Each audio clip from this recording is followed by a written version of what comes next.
My name is Artis Gilmore, and I've been involved in the Harold&Carol Pump Foundation for an extended period of time.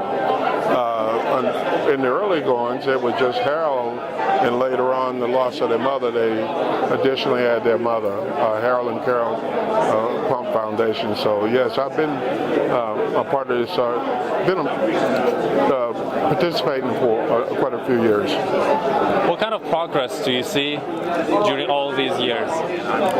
Yes, over the years, just a tremendous amount of actually being able to catch potential cancer patients early, and the process and the proton therapy now that's available is just a magnificent piece of medical equipment in advancement for this organization to be able to share with so many potential candidates. And the last question. Always a lot of people ask me how to grow tall and handsome, but now this is a question for you. What we should do, what we should eat to grow as tall and handsome as you are?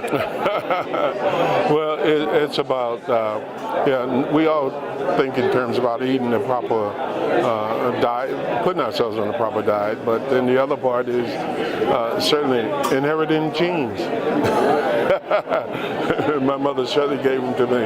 I've been involved since the beginning. I helped them start the foundation, so I was quite shocked and actually honored when they asked me if I'd be the honoree this year.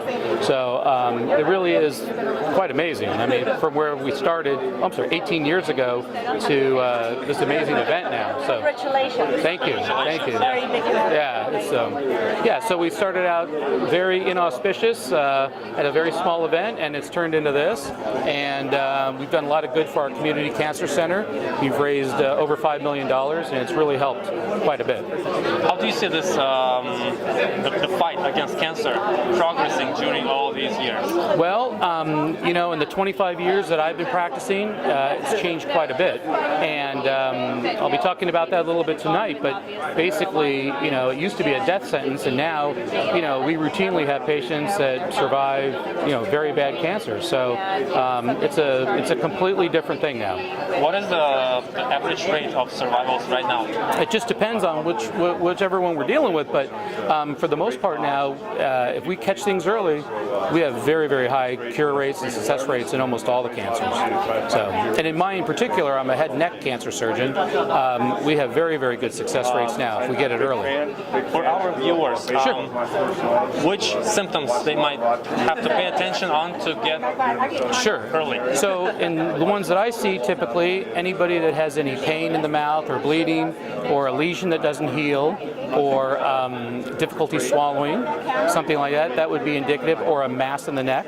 Those are indicative of the types of cancers that I see regularly. And if they have that, they need to get to a doctor and get it diagnosed.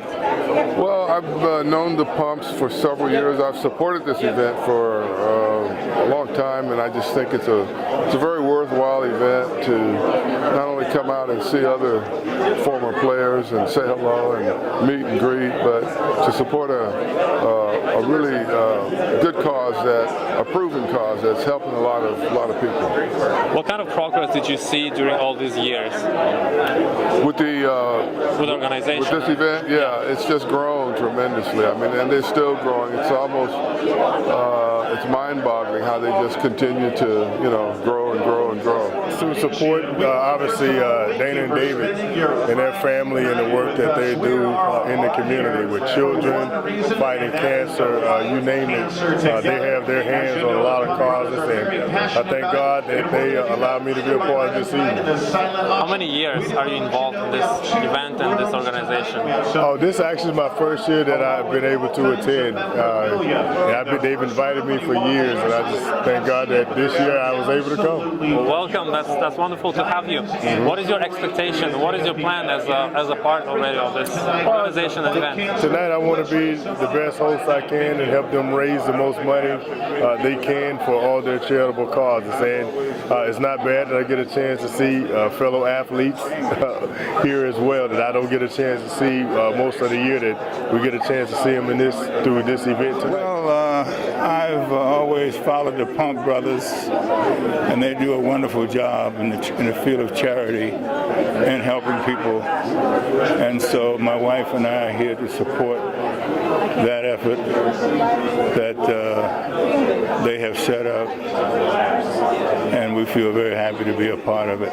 How many years have you been part of this event and this foundation? I don't know how many years, but I've been a supporter of them for quite a few years, but I really don't know the exact number. It's always a great way to be able to come and support what Dana and David are doing. You know, so many people are affected by cancer, so it's great to see, you know, how much they give back to this foundation. How many years have you been involved in this God, I've been foundation here event? maybe 5, 6, 7 years. Wow, yeah, that's a long time. Yeah, and it's always great to see how many different athletes come and support, and the celebrities, and they get, you know, a lot of people that really care about what they're doing. So it's always a fabulous event. What is your role in the event and the foundation? Well, I'm the first and only female scout in the NBA and a sportscaster as well. So I'm just here as a guest, you know, attending and supporting with their efforts, and you know, bid on the live auction and the silent auction items, and you know, just here to support Dana and David. I've known them a long time. Well, the history of the Pump Foundation goes back 14, 15 years. We've been supporting, great supporters of the cause for, I don't know, 7, 8, 10 years. And I mean, they're friends of ours. They have a great cause they put together. They put people together and for a great cause, and it works.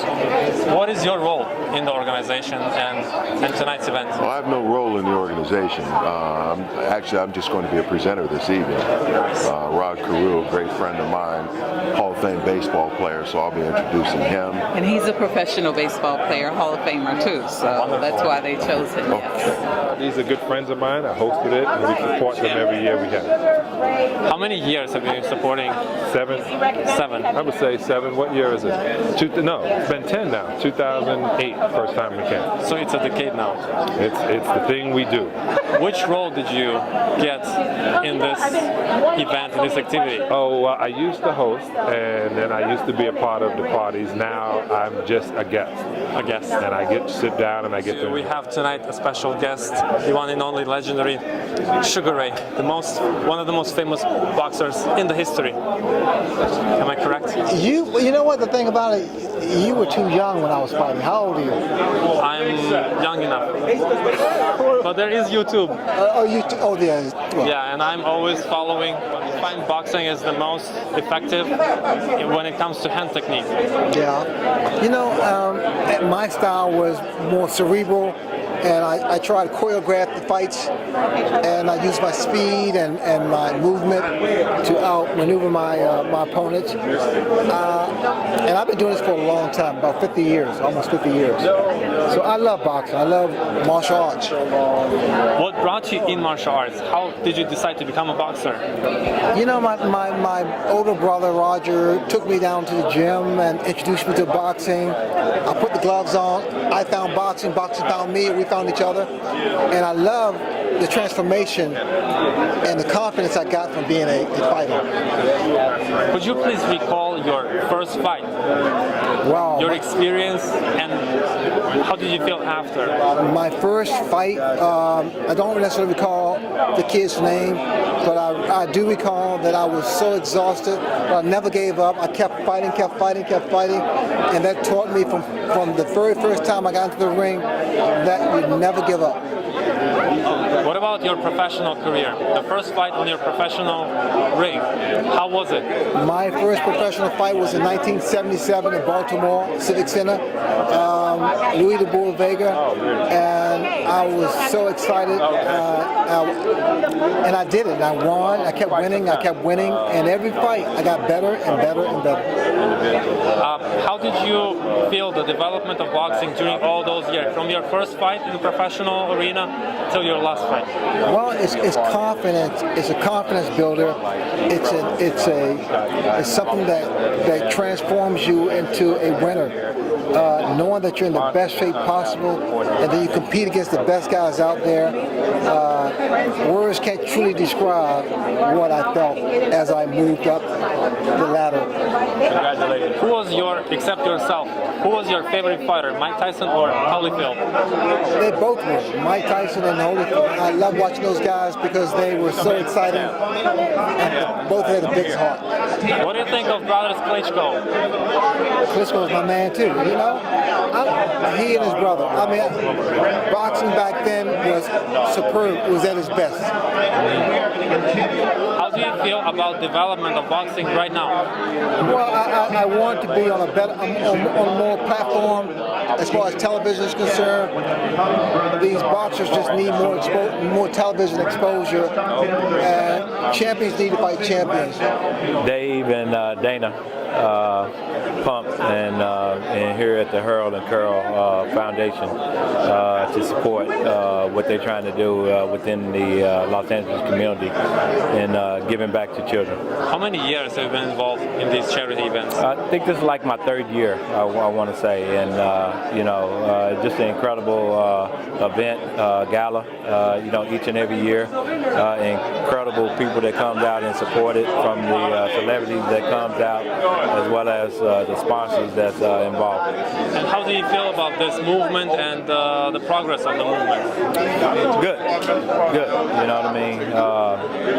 They're trying to do so much, and to try to go out and bring attention to cancer and as well as help children is just amazing. I had my mother, my grandmother, and my sister all died of breast cancer, so I know how this dreaded disease really affects families. I feel great. This will be my 6th straight year, I think, with the Harold and Carole Pump Foundation. A great thing that they've done year after year, 18 straight years now, I think it is. Cancer research, family support, all the things they're involved with, and it's an honor for me, and it's something that I really wanted to get involved in. I'm a cancer survivor, 10 years now. I had throat cancer, and luckily I had the best doctors and the best research and medicine at the time, and so I just want to make sure we can continue that and pass it on to others. What is your role in tonight's event and in their movement in general? Well, I'm here every year to support it, but I'll be part of the opening of the presentations, kind of like almost what I do in boxing, so I'll just get the show started. How do you feel when you were on the ring announcing the beginning? I'm still a big fan, and for me, it's just always exciting to be a part of it. Coming up in September, I'll be working at Wembley, and they're going to have 90,000 fans when Anthony Joshua defends his heavyweight title. That's the kind of thing you just live for, and I still get excited when it happens. What do you feel about the development of boxing since the first time you started and up till now? I've seen it grow more and more because of mass communication, social media. It's more of a worldly, international sport. It always has been, but now more people know about fighters from Ukraine, fighters from Moscow, fighters from the UK. Before it was kind of like everything, the American sports writers just felt like there was only a world between the Atlantic and the Pacific. And now we've got champions from all over the world. The emergence of Manny Pacquiao coming from the Philippines, and all these great fighters from Mexico and South America and Europe. It's just globally bigger. So I've been a part of the scene for 36 years, and I've seen that grow, and I've seen it, being able to get fans appreciate fighters from all over the world. So it's great. Who is your favorite fighter? Of all times? Well, that would have to be Muhammad Ali. Of modern times? Of modern times? As you know, I'm just going to say I'm a big fan of both Vitaly and Vladimir Klitschko. There's no doubt about that. There are a lot of great fighters out of the Ukraine. Right now, Lomachenko might be the best fighter in the world, pound for pound. I'm a big fan of AJ, Anthony Joshua from the United Kingdom. And, there's a lot of great fighters. I'm still a Pacquiao fan, but ladies and gentlemen, let's get ready for News of the World. Nobody ever said I'm a number 2 athlete. And a number 2 athlete. Thank you. Have a lovely evening. I think anytime the Pump brothers call, you got to answer the call. They're amazing men. The foundation has been around, and they continue to reach new heights, deeper depths, and continue to raise money and awareness. And that's what it brings you out, and be able to come out and socialize and hang out with so many guys that you played against, played with, and just to be a part of this is just awesome. And I think it goes to credit Dana and the Pump brothers to show you what type of sphere of influence they have, that you see so many athletes and entertainers out here to promote the cause and be a part of this. So when you think about what they're doing, creating awareness, honoring different athletes, I think it's awesome. And me having a sister that passed from cancer, understanding that this is something that doesn't matter color, race, creed. Cancer has no respect of any person. So for the Pump brothers to be going out there to try to raise awareness and bring money and bring awareness to a horrible disease that are taking millions and millions of lives, that's what this cause is about. How many years have you been involved? It's like over 5 years now. So. And what kind of progress do you see all during these years? Oh, I think that every year you see it get bigger, it gets better. You see more people start to continue to come out, and you see people financially start to put more of their money and resources where people can do more studies and come to, stem cell resources, so many different things that people are doing to bring more awareness and try to combat this horrible disease called cancer. What kind of role do you have in all the events and activities of the foundation? Well, I'm a sports talk show host, and I do TV when I work for 95.7 a game in San Francisco. I'm retired, played for 17 years in the National Football League, and now this is just about bringing other players, bringing other individuals that I know that I can help empower them, to help them get involved in this and bring more awareness to, like I said, cancer. So I think this is great. I'm going to continue to be involved because of the fact what they're doing and how they're raising awareness and raising more funds for cancer.